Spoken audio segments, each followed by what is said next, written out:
भारत के तमाम बड़े अखबारों ने आज एक खबर प्रमुखता से छापी है। खबर भारत चीन सीमा पर तनाव से जुड़ी है। इन खबरों में लद्दाख सीमा पर गलवान घाटी में 22 जून 2020 की सैटेलाइट तस्वीरों का जिक्र है। इन तस्वीरों के आधार पर अखबारों ने छापा है कि 15-16 जून की रात गलवान घाटी में जहां दोनों सेनाओं के बीच हिंसक झड़प हुई थी, वहां दोबारा चीनी सेना दिख रही है।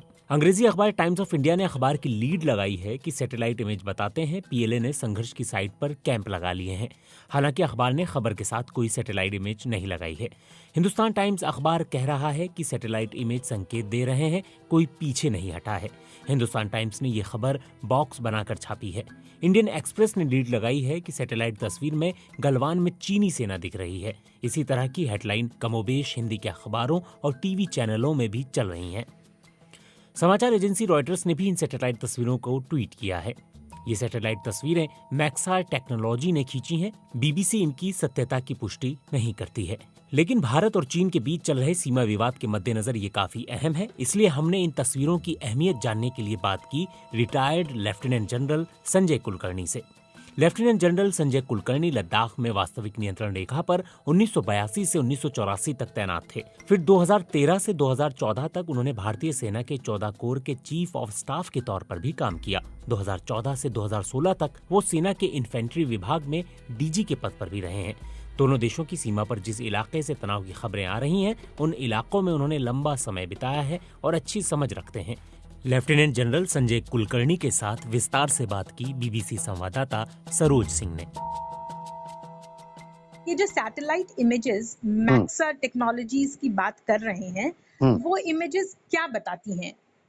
क्या इतनी डरावनी स्थिति है और क्या हम उससे समझ सकते हैं कि क्या है वो? ये देखिएगा, जो इमेजरीज हैं इनको एक तो इंटरप्रिटेशन आना बहुत जरूरी है, और इंटरप्रिटेशन में भी कितने ऊंचाई से ली है, कितना डिस्टेंस है। पर मैं आपको एक बात बता सकता हूं कि जमीन पर इतने डरावने नहीं है जितने आपको वो सैटेलाइट दिखा रहे हैं। है concentration of troops is there, but दोनों तरफ है। अब ये इमेजेस वाले ये नहीं कई बार गलती कर जाएंगे ये कि इंडियन कॉन्सेंट्रेशन है या चाइनीज कॉन्सेंट्रेशन है। ये पता करना थोड़ा सा शायद थोड़ा सा दिक्कत होगा, बिकॉज जो LAC की जो लाइन है वो ऐसे नहीं है, इट इज अ परसेप्शन। यही कह सकता हूं कि yes, satellite imageries to a large extent may be right, but not very very accurate if you don't know how to interpret. तो इसलिए सर दूसरा सवाल मेरा आता है, क्या इससे ये एग्जैक्टली हम पता कर सकते हैं कि ये चाइनीज कॉन्सेंट्रेशन है और वो इंडियन तरफ बढ़ी हुई है या क्लैश साइट पे ही मौजूद है? क्या डेफिनेटली हम ये बता सकते हैं इन इमेजेस के जरिए? Yes yes yes. अभी जैसे आप गलवान घाटी ले लीजिएगा। गलवान घाटी पेट्रोल पॉइंट 14 जो है उधर दे में भी little bit of a confusion हो सकता है। पेट्रोल पॉइंट 14 का कंफ्यूजन हो सकता है हमारे हैं या वो थोड़े पीछे हैं, तो दैट इज पेट्रोल पॉइंट 14 से जो चाइना की तरफ जो गलवान का पार्ट है और जो पीछे जा रहा है, that is towards G219 highway की तरफ, ऑब्वियसली दैट इज चाइनीज। वो तो कॉन्सेंट्रेशन जो ट्रुप्स दिखा रहे हैं वो उन्हीं के दिखा रहे हैं और उसमें कोई शक नहीं है। और तीसरी बात मैं ये जानना चाहती हूँ, क्योंकि आप वहां पे तैनात भी रहे हैं, आई एम टोल्ड, सो ये आप लोग इस तरह की इमेजेस का इस्तेमाल करते हैं अपने इंटेलिजेंस के लिए, और क्या इससे आप लोगों को बहुत फायदा होता है मिलिट्री ऑपरेशंस को प्लान करने में और बाकी चीजों के लिए? ये है कि दिस काइंड ऑफ थिंग्स जो ट्रुप लेवल पे नहीं आएगा, it is only at the headquarter level and all, वो इंटरप्रेट करते हैं और फिर वो नीचे लेवल पर पास कर देते हैं कि क्या हो रहा है करके। कमांडर लेवल की अगर हम बात करें तो ये क्या चीफ ऑफ आर्मी स्टाफ और मतलब रक्षा मंत्री से मंत्रालय से लेकर ब्रिगेडियर लेवल तक इसका इस्तेमाल करते हैं, और ये आपके लिए बहुत इंपॉर्टेंट होता है खुफिया जानकारी के लिहाज से? बिल्कुल बिल्कुल। ये तो खुफिया क्या, ये तो आप भी पता कर सकती हैं। या अगर आपके पास वो सैटेलाइट इमेजरीज हैं या आपके पास वो साधन है, वो तो आप भी पता कर सकते हैं, हम भी पता कर सकते हैं। Definitely a big help. तो क्या ये हम मान लें कि ये डिसएंगेजमेंट की जो बात चल रही थी या डी एस्केलेशन की बात चल रही थी, अब ये दोनों सैटेलाइट इमेज आने के बाद गलत साबित हो रही हैं? ये ऐसे है कि फर्स्ट इज डिसएंगेजमेंट होएगा तो डी एस्केलेशन भी होएगा, पर अगर डिसएंगेजमेंट नहीं होएगा तो फिर डी एस्केलेशन भी नहीं होएगा।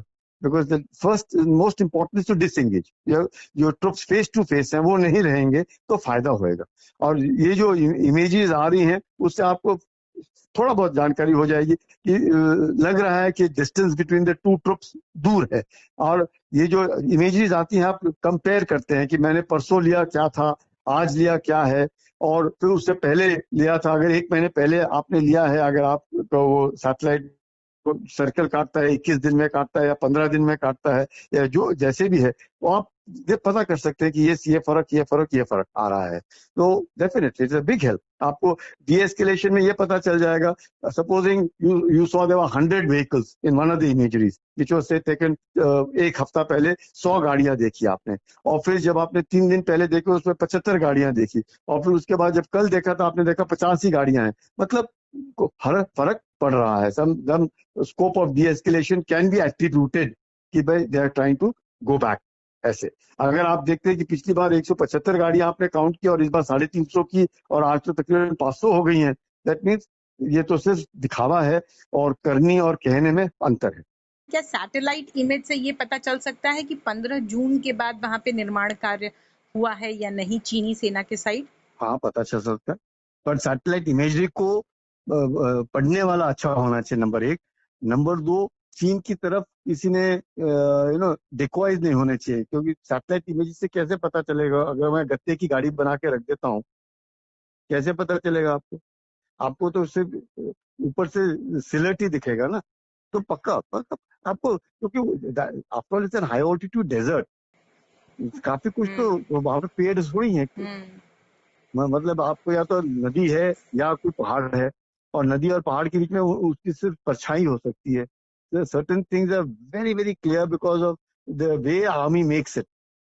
उसका कटना, उसका एक तरीके से सिंक्रोनाइज होना, है ना, एक लाइन पे लगना, उससे पता चल जाता है ये तो फौज है। Otherwise how else would you know? ये गाड़ियां हैं, ये ऐसे लगता है ये पूरे गाड़ियां हैं, ये ऐसे लगता है ये एम्बुलेंस है, ये ऐसे लगता है ये घर है, ये ऐसे लगता है कि यहाँ पे आर्टिलरी के कोई उन्होंने गड्ढे खोद रखे हैं, ये जहाँ पे उसने गन लगा रखी है, ये इसका बैरल है। मतलब and again depends upon the resolution, किस रेजोल्यूशन का वो सैटेलाइट इमेजरीज आ रही है। अगर बहुत दूर से है और आप अंदाजा ही लगा रहे हो, नहीं, कई इमेजरीज होती है जो आपको तुरंत बता देंगे, आप ये नहीं बताएगी किसकी गाड़ी है, लेकिन आपको क्लियर हो जाएगा। बट जनरली मैं जो इमेजेस देख रहा हूँ टेलीविजन के ऊपर, the clarity is not there. एक लास्ट सवाल सर कि ऐसे मौके पर जब सैटेलाइट इमेजेस ये दिखा रही हों तो क्या टेबल पर बैठकर बातचीत हो रही है? अगर हो रही है तो फिर किस बिना पे हो रही है? ये टेबल पे बैठ के बातचीत हो रही है और बातचीत होती रहनी चाहिए, पर उस बातचीत पे अमल करे ना करे उसके लिए हमारी पूरी तैयारी होनी चाहिए। ये सोच करके कि बातचीत असफल होगी, सोच ये होनी चाहिए कि बातचीत असफल होगी, तैयारी पूरी होनी चाहिए। Trust but verify but keep your powder dry. लड़ाई के लिए पूरी ताकत होनी चाहिए और लड़ने की काबिलियत होनी चाहिए। टॉक सक्सीड हो गए, लड़ाई नहीं हुई, बहुत अच्छी बात है। अगर टॉक सक्सीड नहीं हुए और वो उसी तरीके से जो उसकी मानसिकता दिखाता आ रहा है, तो उसको तो टक्कर तो देनी पड़ेगी ना। We can't allow him.